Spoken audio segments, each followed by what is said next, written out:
Iran और Israel के बीच जंग तेज हो रही है। अमेरिका के सीधे तौर पर शामिल होने से मिडिल ईस्ट में फैला तनाव नए मोड़ पर पहुंच गया है।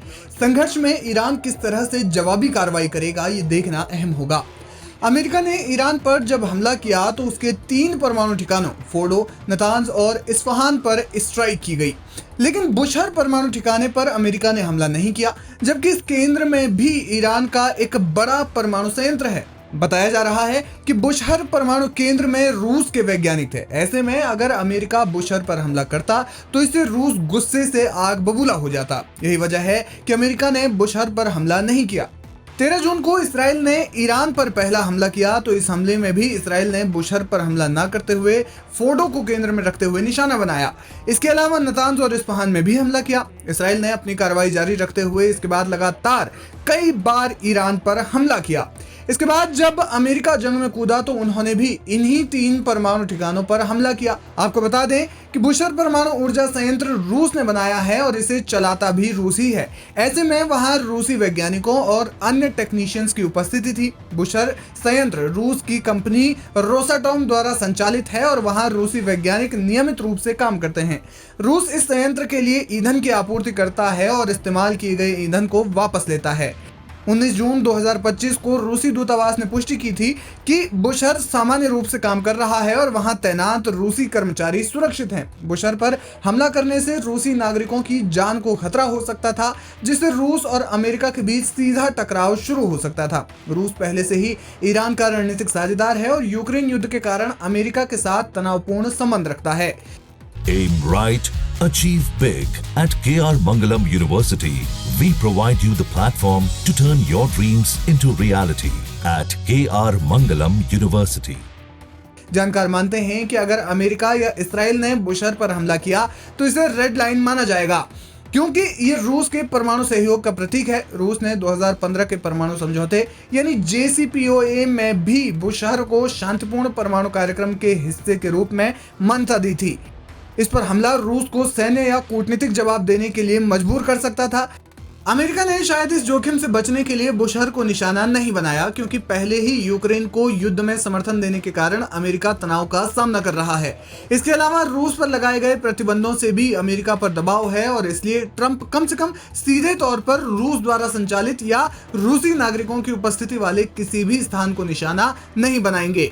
इससे पहले अंतर्राष्ट्रीय परमाणु ऊर्जा एजेंसी यानी IAEA के प्रमुख राफेल ग्रोसी ने संयुक्त राष्ट्र सुरक्षा परिषद में चेतावनी दी थी कि बुशहर जैसे नागरिक परमाणु संयंत्र पर हमला क्षेत्रीय तबाही का कारण बन सकता है। रूस ने भी IAEA में इस मुद्दे को उठाया था, जिससे अमेरिका पर कूटनीतिक दबाव बढ़ा।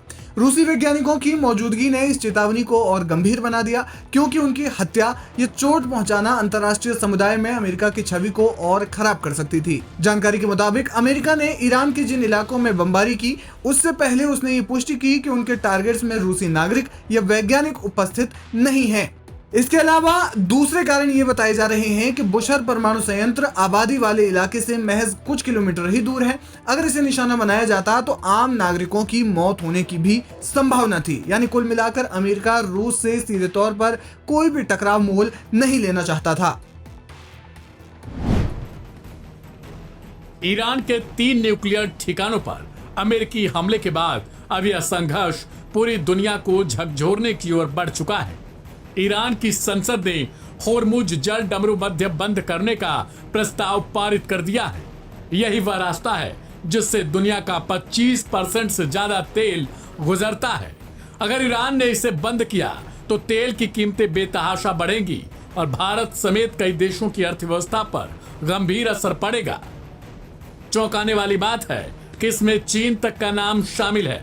आपको बता दें कि यह वही रास्ता है जिसे ईरान हथियार के तौर पर इस्तेमाल कर सकता है और फिर अमेरिका जैसे देशों के लिए भी मुश्किलों का पहाड़ खड़ा हो जाएगा। अमेरिका ने जैसे ही ईरान पर हमला किया, मिडिल ईस्ट की लड़ाई ने अंतर्राष्ट्रीय मोड़ ले लिया।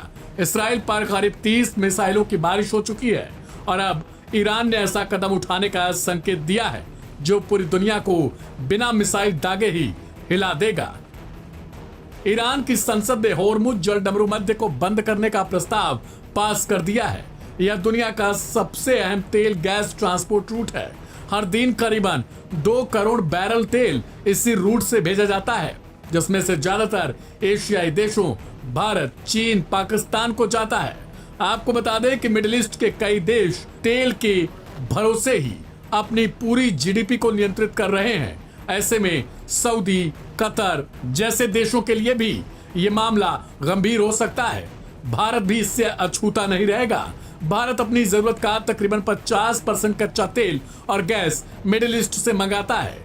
Aim right, achieve big. At KR Mangalam University, we provide you the platform to turn your dreams into reality.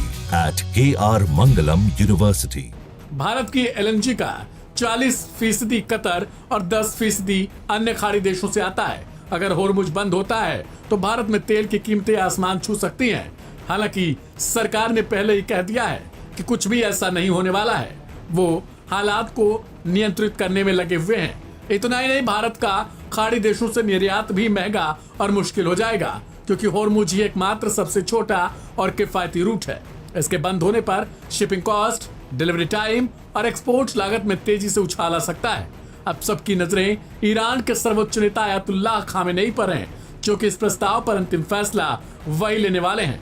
उधर अमेरिका ने इशारा कर दिया है कि अगर ईरान ने जलमार्ग रोका तो नतीजे गंभीर होंगे, यानी अब यह जंग सिर्फ जमीन पर नहीं, समंदर में भी लड़ने की तैयारी है। अमेरिका की तरफ से अब एक नया बयान भी आ चुका है। अमेरिका ने कहा है कि वह ईरान के साथ युद्ध नहीं चाहता है। मार्को रूबियो ने यह बयान जारी करते हुए कहा कि वो चाहते हैं कि अब अमन और शांति लौटे। लेकिन गंभीर सवाल तो यह है कि क्या अमेरिका जिस भी देश को चाहेगा उसके ऊपर बमबारी करेगा और उसके बाद उसे प्रस्ताव देगा कि शांति कर लो। इससे ईरान की सरकार पर भी बहुत बड़ा प्रेशर खड़ा हो सकता है, क्योंकि ईरानी जनता पूरी तरीके से अमेरिका और इसराइल के खिलाफ है और वो चाहते हैं कि किसी भी तरीके से अमेरिका और इसराइल पर हमला न रुके। इस रिपोर्ट पर आपकी क्या प्रतिक्रिया है, कमेंट बॉक्स में जरूर लिखें।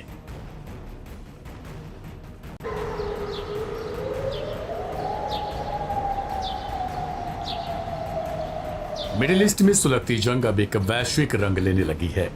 ईरान और इसराइल के बीच जारी संघर्ष में अब अमेरिका खुलकर कूद चुका है। दुनिया दो खेमे में बंटना शुरू हो गई। जैसे जैसे दिन चल रहा है वैसे वैसे स्थिति और गहराती जा रही है। अब ईरान पर किए गए हमले को लेकर चीन ने भी अपना रुख साफ कर दिया है। जिस बात का खतरा था वो धीरे धीरे पनपने लगा।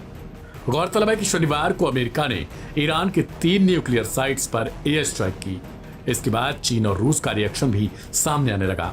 अब सवाल यह है कि आखिर यह तीसरे विश्व युद्ध की दस्तक है। 21 और 22 जून की रात और सुबह में अमेरिका ने ईरान के खिलाफ एक बड़ा सैन्य कदम उठाते हुए 3 परमाणु स्थलों फोर्डो, नतांज, इस्फहान पर मिसाइल हमले किए।